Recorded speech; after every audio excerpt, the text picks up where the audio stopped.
Good. Just 1 second. Take it. Good evening, everyone tuning in. This is Critical, not Cynical. Welcome, all you filking non-budgeteers. That sounded. Everyone tuning in. This is Critical, not Cynical. Welcome, all you. Things repeating. You filking non-budgeteers. That sounded. That's. Hold that on, sounded, just a second. This is Critical, not Cynical. Welcome, all you. Things repeating. I think Frank's. I've got mine switched off.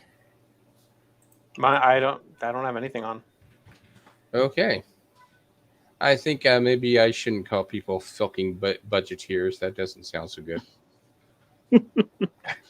I'm Steve Atwell, and tonight we're going to be watching the Valiant.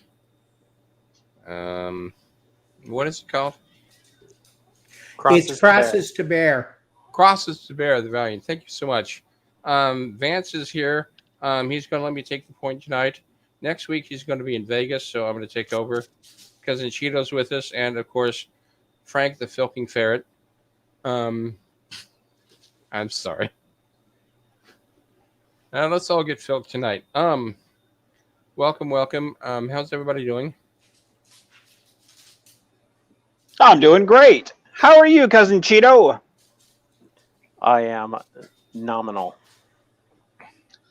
Awesome. Frank, I see you got a new hairdo on there. What's up with that, man? Why did you bring that into the screenshot there? I mean, that's like full glory Frank going on there, man.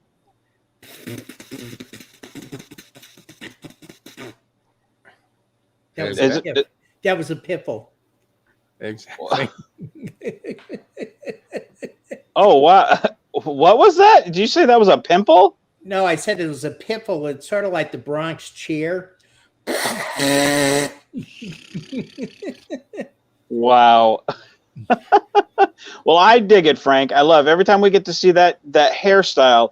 I love it, Frank. Anytime it comes out, I think we need like a full Subway poster of that. I mean, that could be hanging above my bedroom. What do you think, Frank? I think so. That's right. That would be giving nightmares to anybody who hung it over their bed. Nightmares or dreams. Let me tell you, that makes dreams happen. I mean, think about this. You're walking down a hallway, you're shining your Scooby-Doo light, you shine your light up, and then all of a sudden, boom, that's staring you right in the face. I tell you, I could see some eyes definitely looking behind all around that picture. What do you think, man? Think so? Googly googly. That's just scary. So tonight, we do have some guests on panel. We have Cousin Cheeto, and we have Crorath joining us. I changed my avatar just for you. Did you? Let me check. You are an Andorian in that one. Right on, man. Yeah. I like it. I like it. So 10 years ago when I was trying to figure out what to do with duct tape. Right on, man. Right on. So the only one who's live, who's actually a real person right now, is Cousin Cheeto. Cousin, how does it feel to be a live, real? You're a real boy. You're not Pinocchio. I like showing off my T-shirts. That's why I do this. That's the only reason why I do this.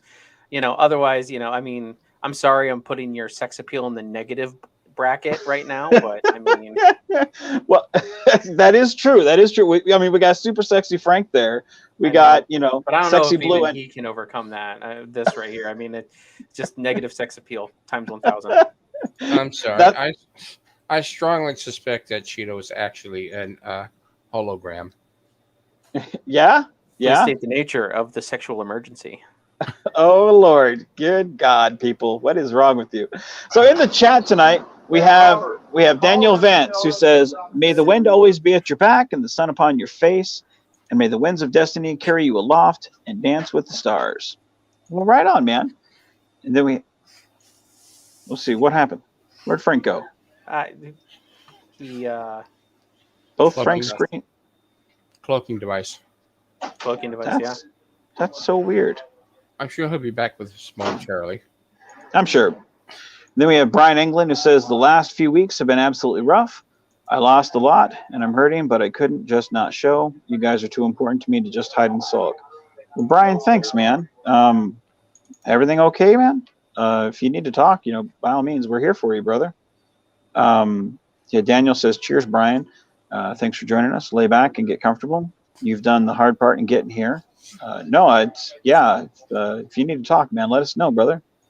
Donna Parker says greetings all. Yeah, I'm doing subliminal messaging right now. Yeah, that's wonderful. Of course, Vance, you and Frank are going to be involved tomorrow with the Trek Atlanta online at the holodeck. Correct? Yeah, we're gonna be. We're gonna be part of the Trek Atlanta panel. It'll be 6 o'clock Central Time. It'll be 6 o'clock, and we'll be talking about a couple of different things, fan film wise and whatnot. Keely Chow says, "What's going on?" Keely Chow's in the chat. Well, hi, Keely. How are we doing? Welcome. So yeah, on panel we'll have those that I can recall right offhand. We'll have Josh Irwin. We'll have my good buddy Frank Parker. We'll have Glenn Wolfe. We'll have Greg Teft. Let's see, who else? Myself, and I'm not sure exactly who else is going to be on there. So yeah, I'm not sure. I'm not sure who all exactly. There he is. Everything okay, Frank? Everything blooped. It blooped. I don't know what happened. I lost all my pictures and everything, and it just went bloop. I did sexiness overload. It's that damn picture, Frank. That's what it was. That your computer could not compute, man. I don't know. So I have a quick question. Can I ask something really quick? No. Sure. So just for the people out there who don't know what Trek Atlanta is, because I obviously know all about it. What is Trek Atlanta? Like what? I mean, I know you said you were going to be on a panel and everything like that. Like, is this the Comic Con for Trekkies? Is this like old school like Star Trek conventions, just kind of modern? And obviously it's digital, you said. So I mean, I know completely about these things, but I don't want anyone to be embarrassed to ask what, just so I can help. I could answer that. Trek Atlanta is an annual science fiction convention. I don't know if they're legally allowed to use the term Star Trek convention anymore, but it happens every year. But because of COVID, this year it's gone online and it's going to be virtual. Usually it's a Memorial Day weekend in Atlanta, Georgia. And but this year, like I say, it's online, it's virtual, and guess what, ladies and gentlemen? Forget about airfare, forget about hotel costs, forget about charges to get into the thing. It's free. Just tune in tomorrow. I'm sure somebody who has more knowledge can link the website to get to the event into a chat here so people know how to tune in. But it starts tomorrow at 9 a.m. Central Time and runs until the cows come home. And Vance and Frank will both be part of that. And the guests of honor are J.G. Hertzler, who of course played Martok in Deep Space Nine and other roles in Star Trek, and Tracy Lee Coco, who played Lieutenant J in The Next Generation and various other roles throughout Star Trek. Keith R. Canada, who is an author who's written several Star Trek books. What the and hell is going on? David Gerald, who was part of Star Trek for many years back in the 60s and 70s, created the Tribbles and other stuff. So that's all happening tomorrow. And the Klingon Assault Group, which I'm a member of, will be there as well. So I'll be sporting and representing. And it should be a good time for all. Well, good job. I didn't know. I didn't know anything about. You are well informed, my friend. And of those guests of honor, I have one of them on my speed dial on my phone. I'll let you figure out who. No guesses. No hints. Well, I am Facebook friends with Captain Mason himself, so I feel pretty privileged. Well, there you go. Screw Mason. It's all about Menard. It's all about. I wear sneakers in a Starfleet uniform. Bless Everything you. okay? Everything okay down there, Frank? Yeah, everything I think is back. You kind of Here. bleeped out. You kind of bleeped out there, man. It was. I don't know what's going on. I don't know if it's Good my idea not computer to or put what. the sexy picture back up. I just feel like it was overloading everything. it overlapped. It overloaded the synapses, as Data would say. Yeah, you don't often see me in blue. Yeah, Frank, are you intentionally changing your picture periodically, or is the computer changing it for you? Oh, I like screwing around with my picture. Okay. That's all this is just an excuse for him to keep rotating through the pictures. I mean, I'm sending subliminal messages. So I mean, you know. So with that in mind,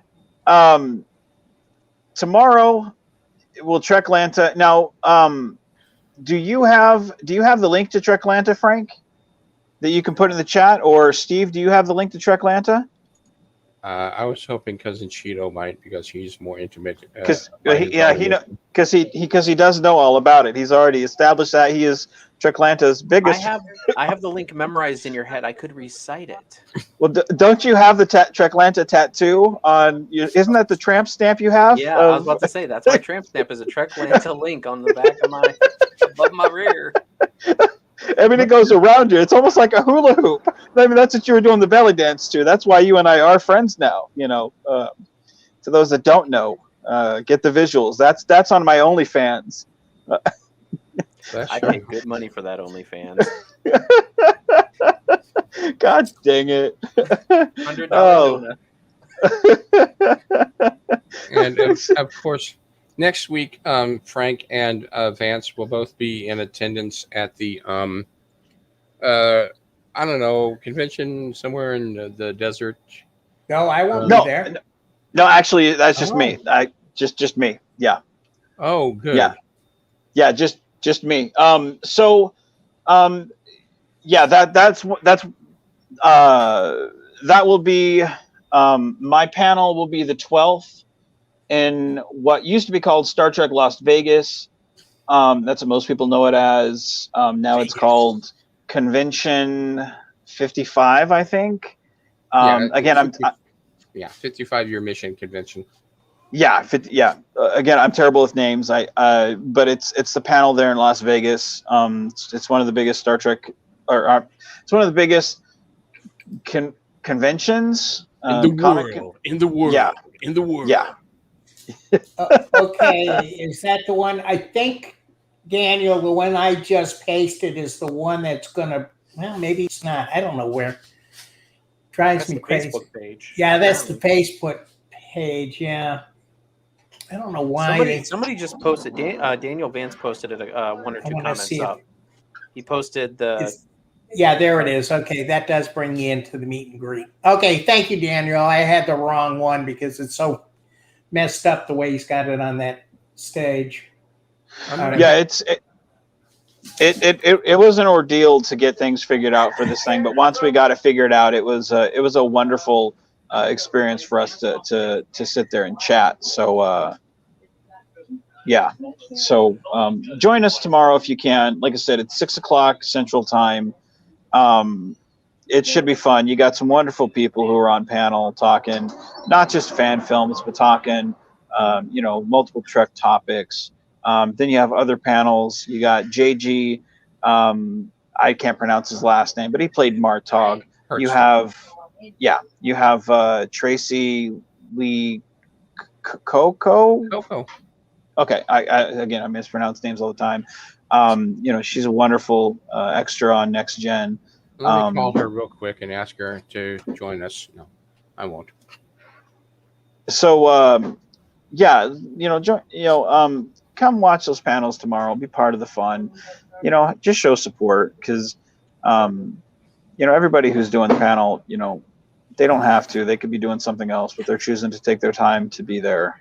Even if you just stop in and show support for 2 minutes, it'd mean a lot.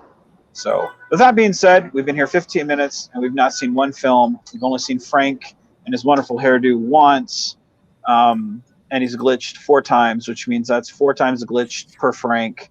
You know, let's watch a film. Please. All right.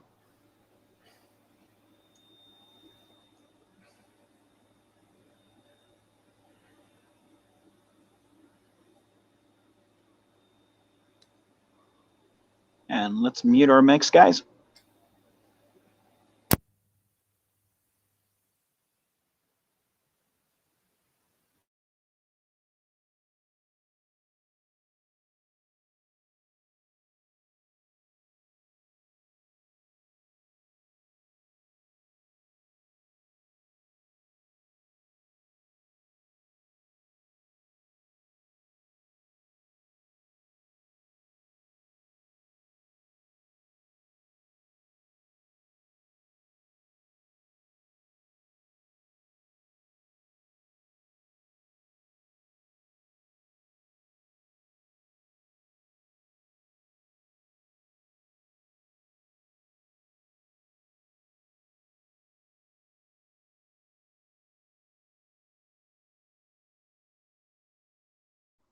Is there sound on this?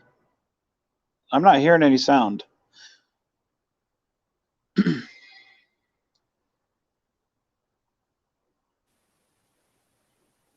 Vance, I was just getting into it too. Yeah, you're like, you're like, dang it! I got a Q-tip in my ears. I can't hear nothing. This is a great movie, though. It's a great movie. Got some D-Rocks going on. I'm glad to know it wasn't just me. Nope. It's blue-shirted Frank who has no sound. We need stripper pole Frank who has all the sound. Come on, Frank. What is this? Oh, you can't say popcorn no butter, Frank. That needs to be our new shirt. Popcorn no butter.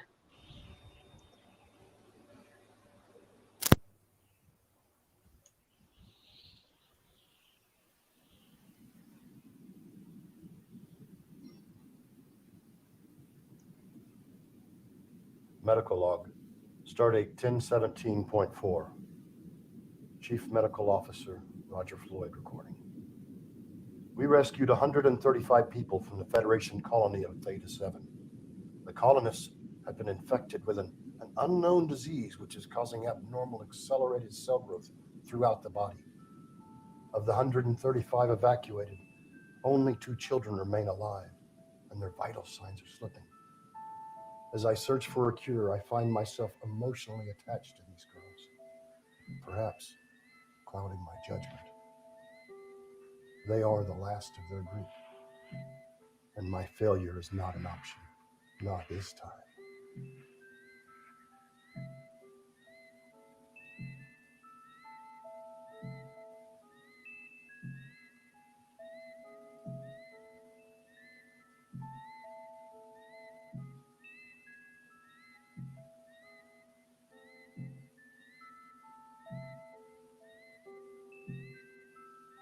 Sarah, are you asleep? Sarah.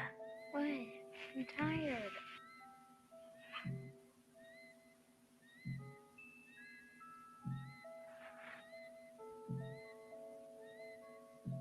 I could do this almost all night. Okay, what is it? I told Mom that I would look after you before she died. Yeah, I know you did. I just wanted to know, have I done a good job? Of course you have. Mom will be proud. I love you, Sissy. I love you too. What are you children doing up?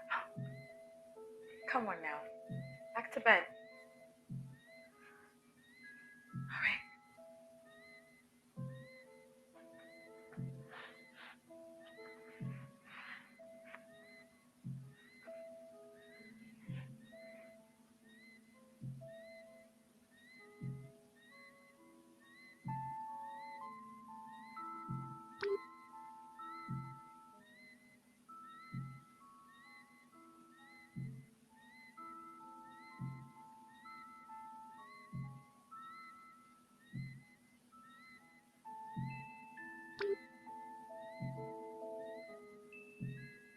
Nurse Lee, Yes, honey.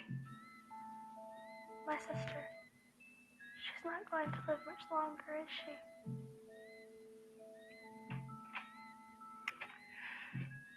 You should just get some rest, honey.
Dr. Floyd to sick bay immediately.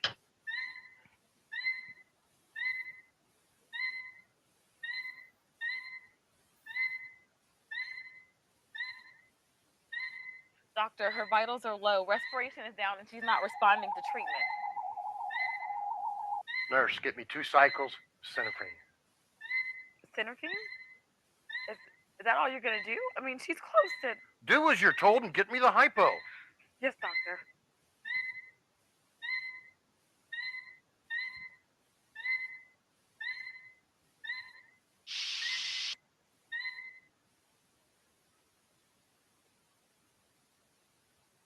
Nurse, you're dismissed. Yes, doctor.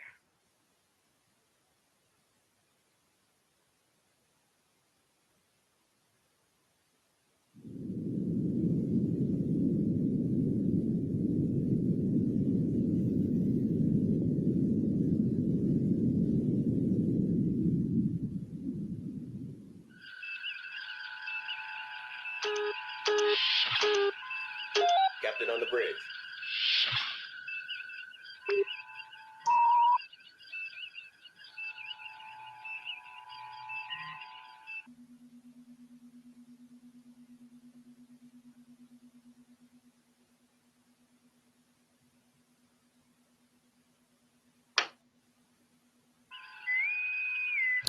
Clark here. Just thought you would like to know.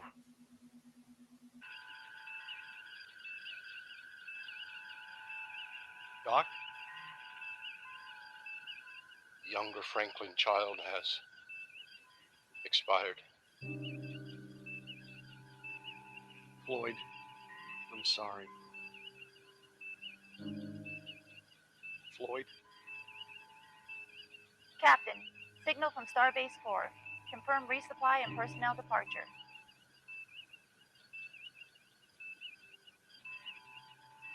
Captain?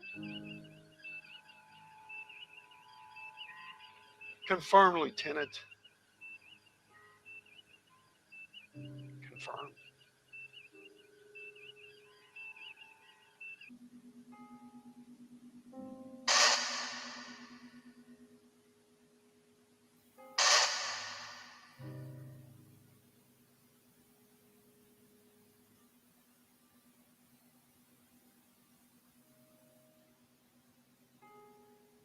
I'm sorry, sweetie.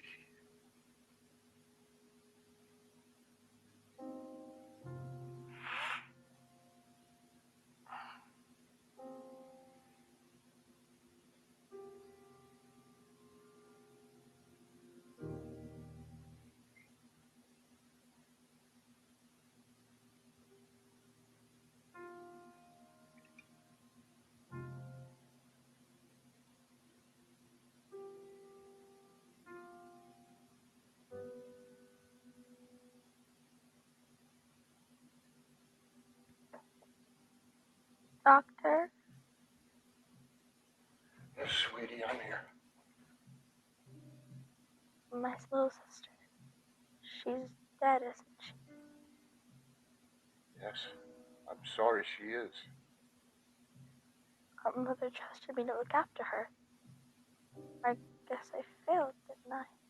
No, you didn't fail her. I failed her. And you. Please don't leave me. And no more medicine. Doesn't help anyway.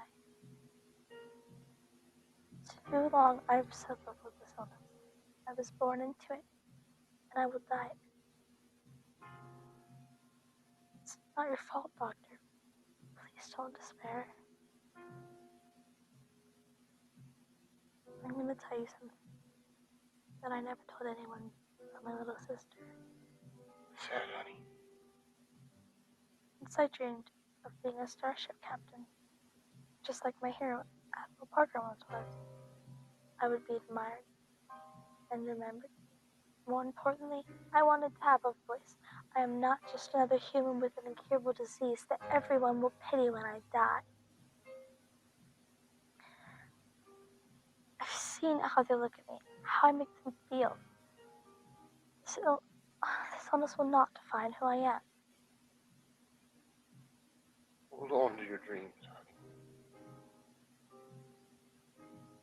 Sometimes dreams are all we humans have to aspire to. I'm sorry, Doctor. The biopsy tests all came back. Please don't let them forget me or my sister. Promise. I've got something for a special patient I've been saving.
Locked onto him, sir. Energize.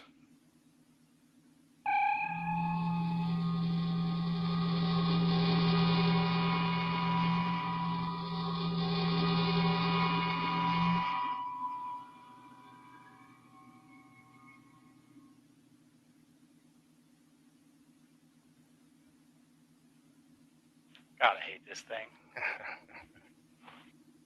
Oh, Leonard, great to see you. A long time, my friend. Too long. I hope all those years on Starbase 4 didn't ruin everything I taught you. Hey, maybe. Not quite everything. Well, you have to tell me all about it. Over drinks, of course.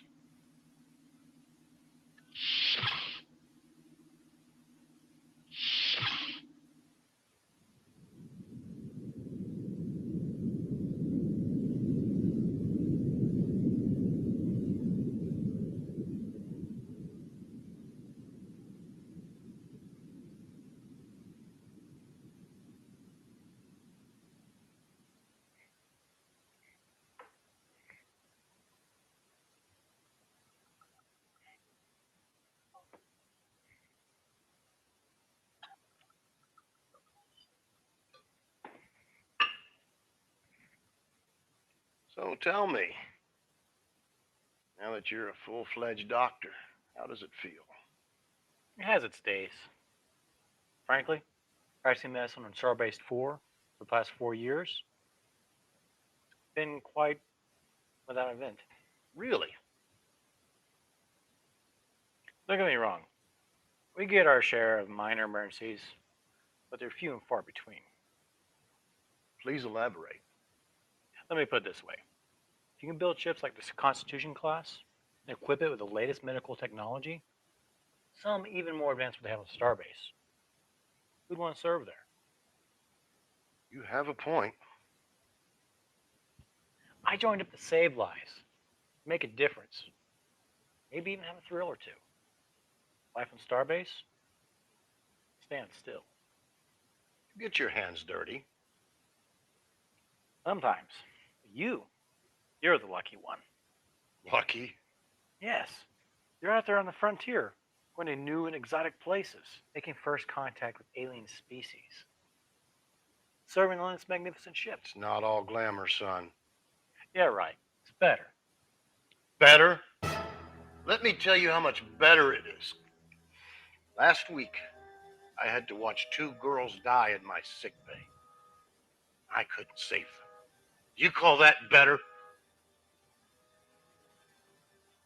Roger, I'm sorry. I didn't mean. Of course you didn't. I apologize. You couldn't. You want to talk about it? Leonard, I was your instructor for many years at Starfleet Medical. And in all that time, we developed a close personal friendship. But there are some things I've never told you. If you don't want to talk about it. No, I need to get this off my chest. 20 years ago, I had a daughter. A beautiful angel who lit up every bit of darkness that came into my life. Daughter? What happened to her? She contracted an unknown alien bacteria. Affected all of her major organs, shutting them down systematically. We couldn't save her. How did this happen? I was serving as medical officer on board the Excalibur. We were transporting an important dignitary back to Earth. It had been months since I had seen Shylea and her mother, and I insisted they come on board for a visit. Her mother was hesitant, but I insisted. She gave in. Shortly thereafterwards, we received a distress call and had to warp out of system. During the rescue operation, we brought aboard some life forms. But what we didn't know was in their natural state of being, they were contagious to us all. Most of the crew were infected. Another 2. So it spread through the ventilation system. I watched the infection ravage her body, and in the span of just 5 hours, she was gone. I have never felt a pain that deep as I did so many years ago. It has haunted me every day forward since. What of your wife? She blamed me for Shiloh's death. Ended our marriage. Unable to cope, she took her own life 6 months later. I'm so sorry. All I have left of her is this. I hope a time never comes when you have to experience similar circumstances. But in our profession, I know that is bound to happen. I understand. People seem to think that just because we're doctors, that we accept death more easily. Well, I've seen a lot of death, and every one has taken a piece of me with it. You know I'm here if you need me. I thought I had all this safely buried in the past, but I was wrong. The loss of those 2 girls, the fact that I could only watch them deteriorate, brought it all back. All that they could have been and will not be. Their lives could have meant so much more. Sounds like they left quite the impression on you. Yes, they did. I have a promise to keep. Let me tell you about them.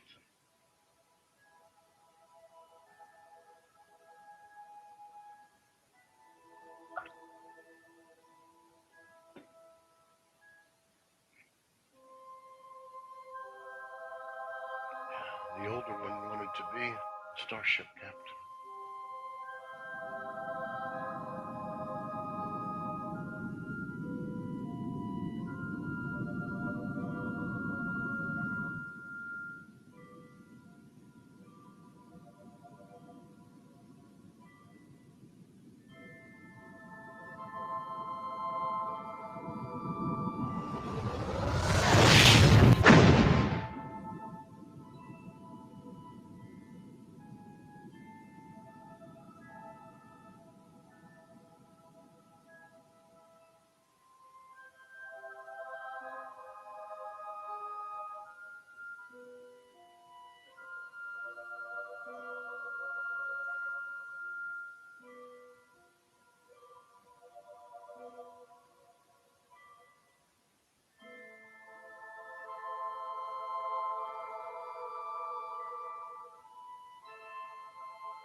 All right. So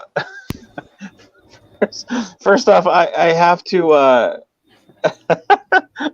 the Daniel Vance made a joke, and this cracked me up. It was anyone who's seen my fan film Chain of Command knows the joke that Daniel Vance has talked about on the doctor comes in and it's a play off of what Quark said in a DS9 episode. It's Quark is talking to Morn, and it opens on Quark, and he says, "So the Andorian says that's not my antenna." And so I have in my film, Menard is sitting on the bridge and he's talking to Gary Davis's character, Captain Bestow, and the screen goes off, and I needed to figure out a way to have Bishop and the Doctor come onto the bridge, and I was like, fuck it, because David is a funny guy in real life, and he's a talent, not only talented actor but funny guy, and I was like, I'm just going to add humor to this character.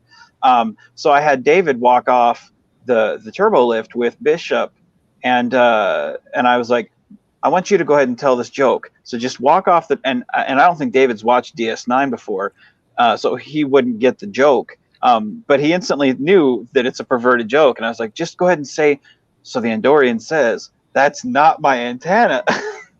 so that was like the running joke for like the longest time. And then a year later, when we did the Mirror Universe storyline, we tell the joke yet again, except Mirror Universe says, and he says it, and he's like, it's now the Doctor and Bishop again. They walk into the briefing room, and he says, "So the Andorian says that's not my antenna," and he pulls out the knife, and he's like, "Snake." So we're again telling the joke. So David Vance was like, he was like, I think the Doctor would tell the joke, think it's funny. So I just you had me rolling in that that joke you told there. I was laughing the whole time at you, David, or Daniel Vance. Silly guy, man, because in a scene that's so sad and depressing, and this character's dying, I'm over here rolling like, God damn you, Daniel. It's just so stupid. So anyway, that being said, great film, I thought. What did you think, Frank? I thought it was an excellent film. I've always I like Michael King's work. You could probably nitpick it and stuff like that, but I don't. I just like his work.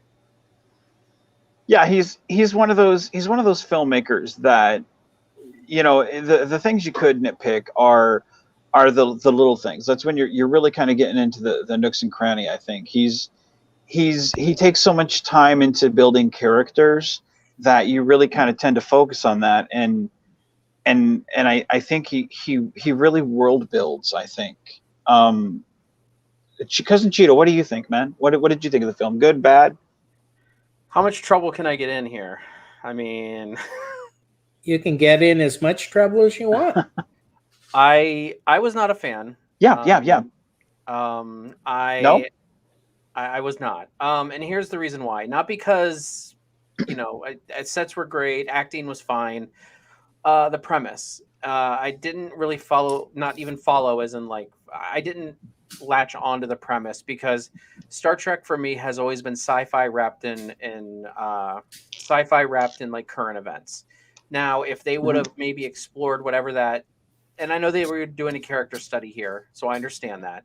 I'm not ignorant to that, but if this were an episode of Star Trek, I would probably skip this one, because I like it when they take real life and take it to sci-fi, and he's dealing with the PTSD of being a medical professional. I know that firsthand. I've watched patients die, literally. So I mean, I know where he's coming from with this, but there was that lack of engagement in the episode, and I know that this is only a 15-minute episode, so right. I feel like maybe if they would have explored a little bit more the virus that killed them, maybe shown some more of the effects, maybe show some of the early onset. Like the phage is a perfect example. Like they really delved into why the phage was so detrimental to those people. Like, and why, because originally when you see them, they're just this race that's just stealing body parts, and you're like, oh, these guys suck. They suck really bad. But then as they get into the phage, they're like, oh wow, these people just have been dealt a bad hand, and this is why. So I get the character study portion of it, but as I said, I feel like this is one of those psychological things that's like, I can relate, but I don't feel like it was executed as well as it could have been. Right. So you feel like, do you feel like if there was a little bit more time, like if we had maybe another 10, 15 minutes not to even. kind of I feel expand it? no. I feel like if they would have divvied out the time a little bit better, like if you only have 15 minutes to, I feel like you can do an episode, like a 15-minute episode of something, as long as you condense the pieces that you need to. And because there were definitely some pieces there that I was like, okay, we can kind of like we could refine it down a little bit, like to the script, and maybe move and like add some extra content in here, kind of like deleted scenes. Like it's something that gives it a little more context and a little more meat to bite into.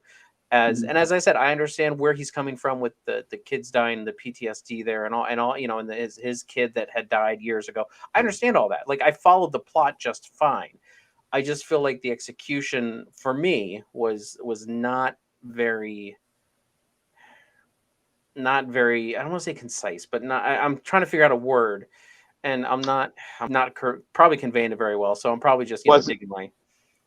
It wasn't as satisfying for you as it could have been. What would you have done differently? I definitely would have added a scene where they kind of explore back, and even just showing the stages. And I know they said it was a mysterious disease, so I mean maybe that kind of gets the get out of Cheeto cynicalism free card. But going into the disease, and maybe them talking about other diseases of the past that might be like this one, obviously cancer, or talking about maybe putting a little bit of a spin on it. I under the one other thing that the one other thing that I would have added in there, or at least changed, is it seemed like the doctor and the captain were just annoyed with everybody. And I know that they were frustrated because they were losing people. Like I understand that, but I felt more annoyance than frustration or sadness. So you felt you felt a strong disconnect from the main characters, and did that kind of take you out from connecting with the film? A little bit, yes. Okay. But I'm trying to think of what I mean. As I said, I'm not a filmmaker, so if y'all want to discount what I say, I mean, I'm just saying, I sit down to watch a Trek episode. I like the sci-fi wrapped into my real life dilemmas, and I just felt like that there could have been a different way of presenting this, and not even different as in like scrap the whole thing and just like adding some little tidbits here and there that enhanced what they were trying to get across. Not just them, and I get it, the set stages and stuff like that, but the conversation I felt was a little bit prolonged while they were in the office sitting down and talking. And I'm not even saying the dialogue was bad. I'm just saying, like, I break it up somehow a little bit with maybe, change a scene or something. And I felt very disconnected in the very beginning because a lot of the shots, and this might have just been because of the way that the stage is set, but I felt a lot of disconnect because all I saw were the back of people's heads. I didn't feel like, the docs, all I saw was the back of his head most of the time. And I get it. Those sets are probably back sets. Like you can't film it, certain ways, but might have been a way around. I don't know. I'm being very critical, I feel now, and I'm just going to stop.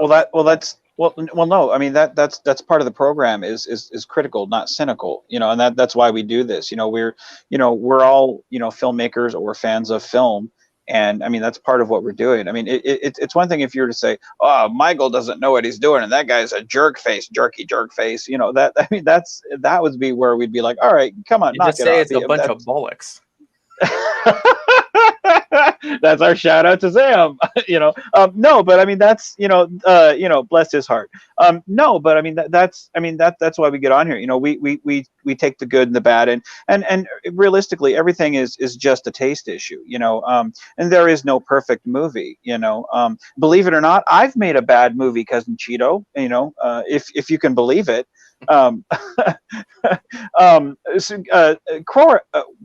What were you going to say?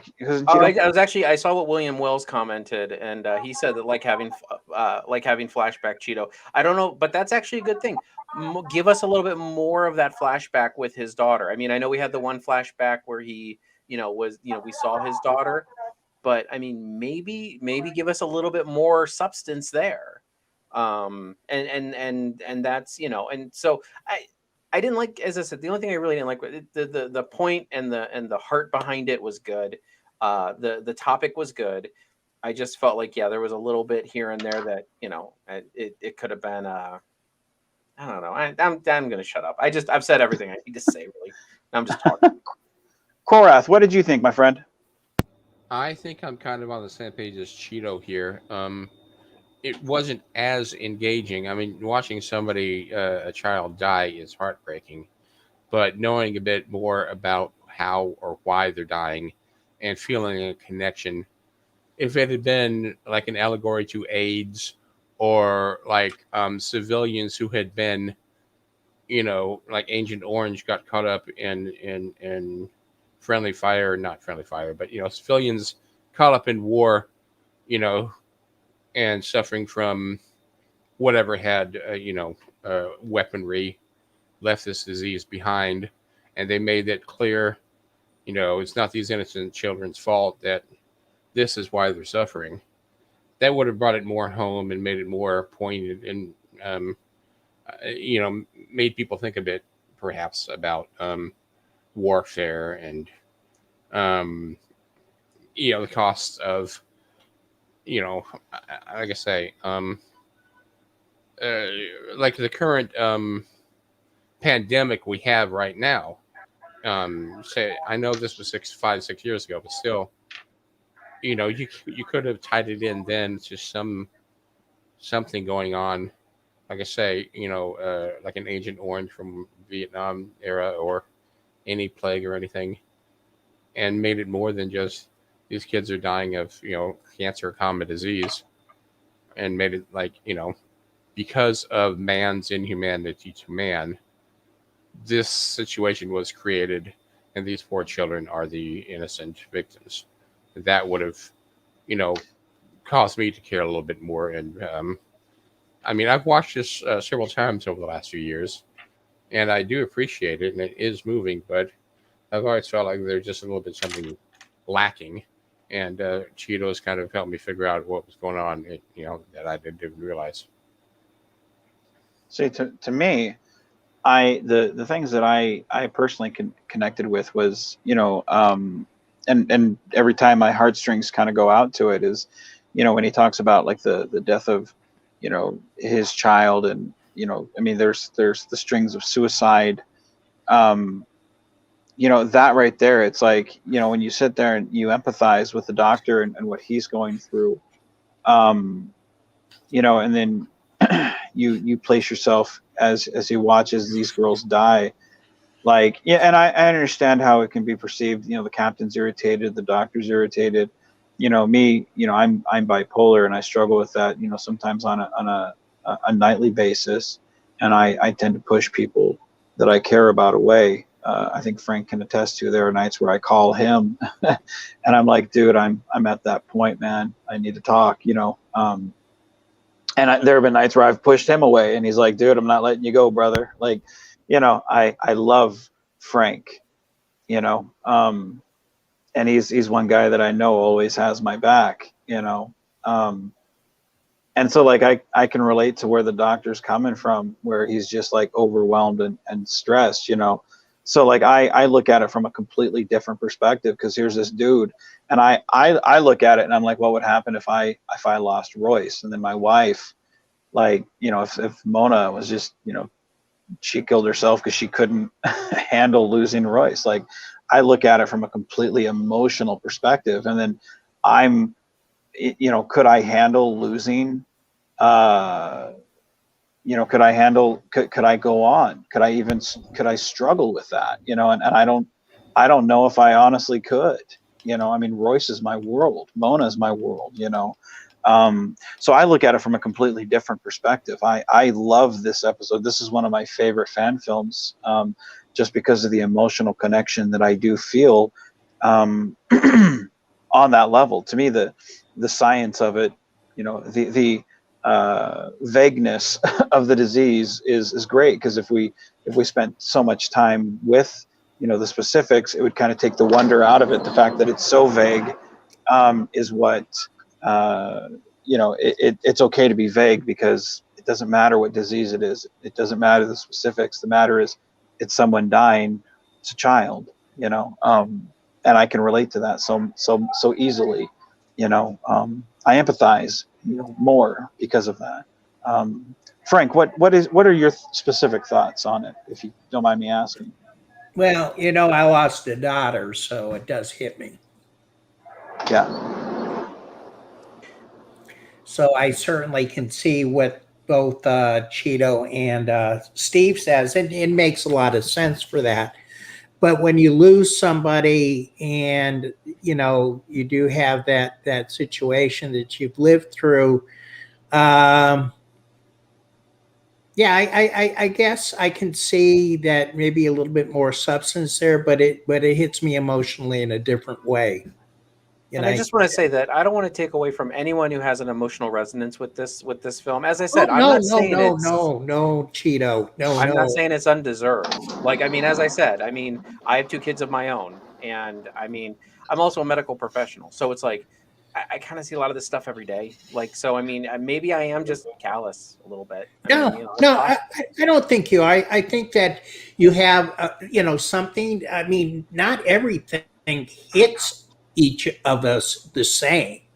And the fact is that this is how you feel. There's nothing wrong with the way you feel, because you are looking at it from there. That's, as Van said, that's why we do this, is to get perspectives. I certainly can see what you're saying, because you're looking for a little bit more depthness, and something that that you want to relate to and be able to see it. So yeah, certainly there's nothing wrong with that at all. So please, if you think that I'm saying no, you're wrong, that's absolutely not true.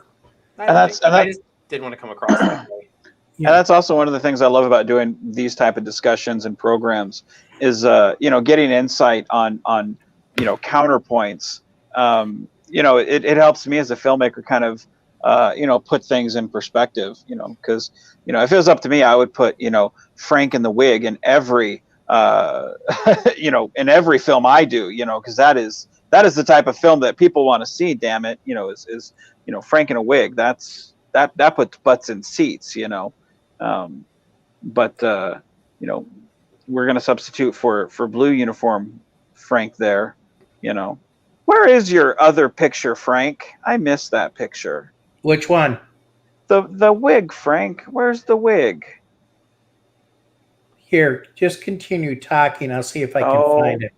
Bless your heart. You do love me, Frank. You do love me. I like that. Yeah. Now, see, for me, like I say, I have lost loved ones over the years, relatives and friends. I lost one of my friends over the weekend. Sorry to hear that, Croath. Yeah, his sister posted, just he died in his sleep, no explanation. We don't know what happened, and I'm still kind of in shock over that.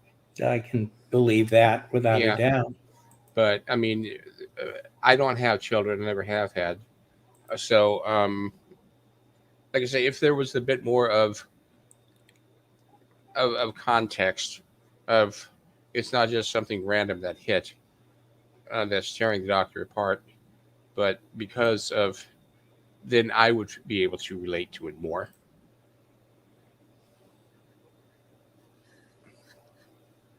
If that makes sense. Those of us who don't have kids, being able to relate more with the issue of war or whatever thrown in on top. No, absolutely. I mean, and that's the thing, watching, everybody has a perspective on a film, and that's why I love doing these type of discussions, and like I enjoy talking with more people, and seeing what they're because I used to review movies by myself, and just talking for 20 minutes, that gets kind of boring, because you only have one perspective, you don't have any feedback. But when you have a discussion with more people, you get more different perspectives, and when you have Siskel and Ebert. Yeah, you know, and that's especially, you know, that, I mean, that's one reason why you have, you know, the chat discussion, you know, and you can respond, you know, the live feeds as opposed to just making a video, you know. These things, you know, it's the interaction, you know, that continues the conversation going. And I think these conversations need to be had. You know, if you like the film, great. If you don't like the film, great. You know, continue talking about a topic or conversation, because there's a lot of conversations that need to be had. And you know, a lot of these films have a lot of, you know, they pose a lot of questions, pose a lot of topics that should be there, you know. Yeah. So. Yeah, and those of you under 30, feel free to do an online search for Siskel and Ebert. I miss that. Sadly, yeah, we're in the day of like YouTube videos and far too many people doing that. But wrong picture, Frank. Wrong picture.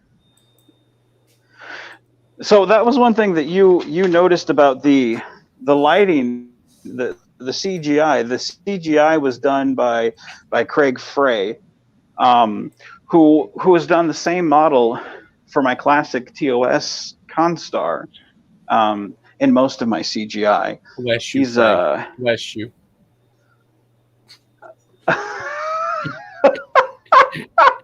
That's the fucking ferret I was waiting for. Jesus Christ, what the hell is on your head?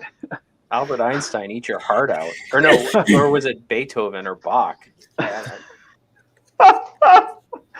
Oh, shoot. Frank, I swear, if I ever come down there, man, you... What? I'm not sure what's on his head, but I think it's been burrowing in my God. in my lawn the last few nights. So. That was at an open mic that I used to run, and it was a Halloween party, and one of my friend's daughters had a Marie Antoinette costume on, and I stole her wig. That is perfect, dude. I love that. So anyway. So with that being, go ahead. I'm just going to say Vance, Vegas next week. I'm pretty sure that some like Frank Jenks and Madison Spencer Engel, who've been in some of your films, but I don't believe you met in person. I'm pretty sure they'll be in Vegas, so you can meet them in person. Yeah, I've already met Frank. In fact, I was there when Michael. I was there when Michael met Frank, or when I was there when Michael met Frank the first time. He was cosplaying, and we all he walked past the bridge, and he was cosplaying as McCoy the first time, and I was there when Michael actually came up with the idea for this film. So him and Scott were kind of talking back and forth about this. So I've met Frank several times. Madison I've never met. But yeah, I'd love like anyone that's there, and anyone that here, is listening, hit me up, because I'll be serving at the Axonar booth. So they're more than welcome to come, stop by, get a picture with me, chit chat. I don't. You want me to send you my wig? I don't think I can pull that off as well as you can, Frank. So, Vance, I was going to ask as a personal favor, if you run into Tracy Lee Coco while there, please give her a big hug for me. I could just hear her now. Some strange fat man gave me a hug. I had to punch him in the throat. No. Show her the picture of me and her together. She'll say, "Oh, okay." If I see her, he shoved his phone in my face, and I had to smack him in the head. Then I punched him in the throat. I will. Wait, if he's willing to hug random fat dudes that walk up to her, I'm in. I mean, Hey. we all three randomly attack Tracy. She's like, "What the hell is? I'm done with these conventions. I can't smack all of them at the same time." Daniel Vance has a wonderful solution. He says, just hug everyone and tell them it's from Steve Atwell and start a buzz. That's exactly what I'm going to do. You go. There you go. And I need to try to send you a bit of money. Walter Koenig is the only cast member from the original show whose autograph I do not have a copy of. Is he going to be there? Yeah. Of course. Well, Dayton how much got sent me Shatner's autograph. But, dude, I've got Shatner's autograph. I can give it to you if you. No, I've got. You've got. But okay. I don't have Walter Koenig's, and I don't know what it's going to cost. Well, how much are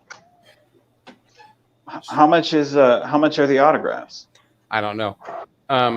It depends on the celebrity and it depends on the venue. But I got Nichelle Nichols and George Takei's each were $65 five years ago. So. Well, if I have time, I don't mind doing it because I don't. Shit, it's only money. Doesn't really mean much. So if I got time to go do it, to me, it's a matter of time. It's not a matter of money. So I can go down and just grab it, and we can talk about the money issue later. It's not a big deal. So it's just a matter of going down and getting it if I remember or whatever. No big deal. So just hit me up, remind me, and if I see him or if I have time or if it's not a big line, for me, it's the biggest issue of time. And whatever you do not ask Jerry Riot to sign Frank's poll. Well, a lot of people have done that, so I will avoid Frank's poll at any cost. That's what we need to do. We need to have every cast member sign Frank's poll. What do you think, Frankers? Are you? We need to start files. Back in my single days, I had a party board, and everybody, and I attached a beer opener to it, and so I had anyone who came to any of my parties would just sign it. So now I've got this board in my basement that I haven't used in like 10 years. But it's got all these signatures on it, and I'm pretty sure if my girlfriend ever saw it, she'd probably be mortified at the things I wrote on there.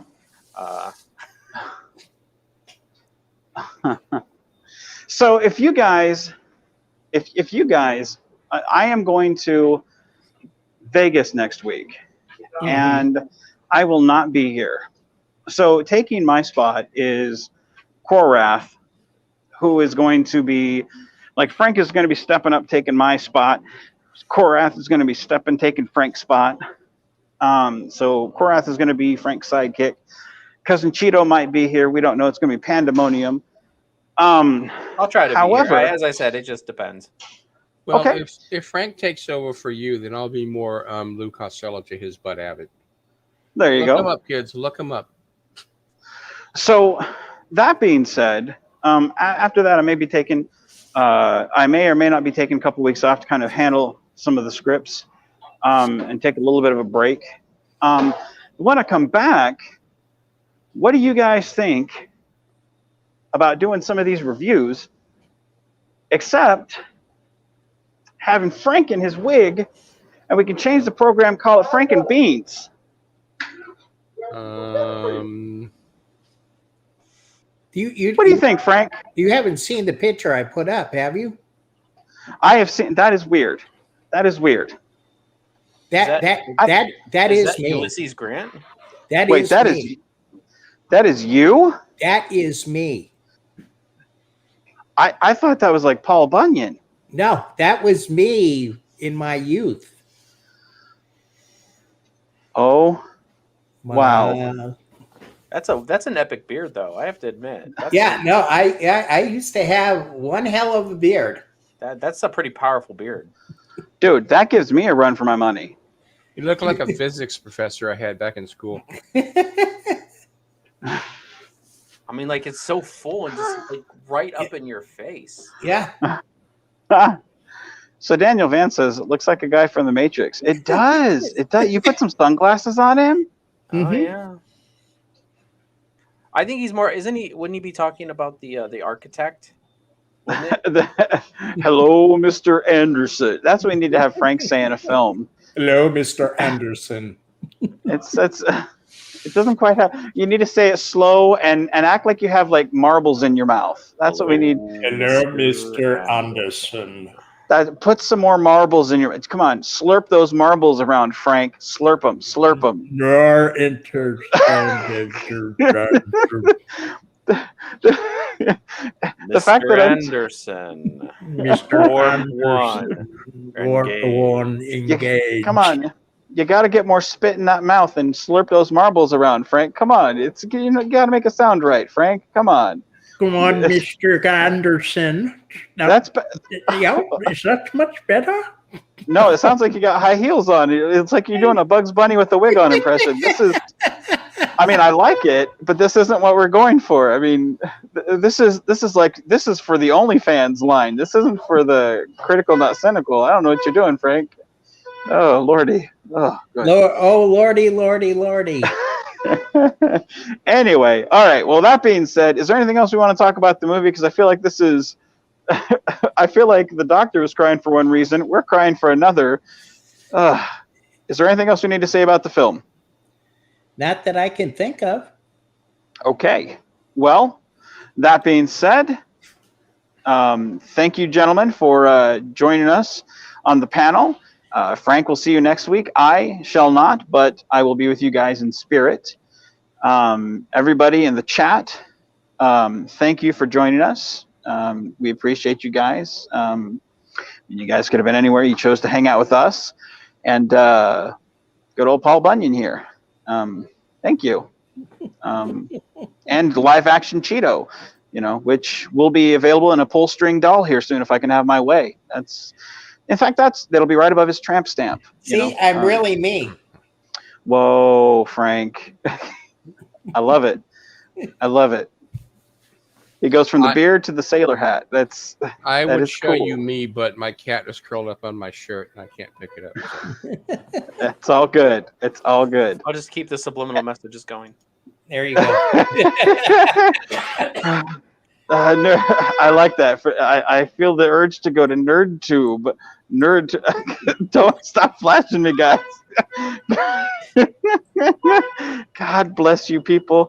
All right, with that in mind, everybody be genuine, be safe, and keep on geeking on, guys. Ciao. Ciao, man.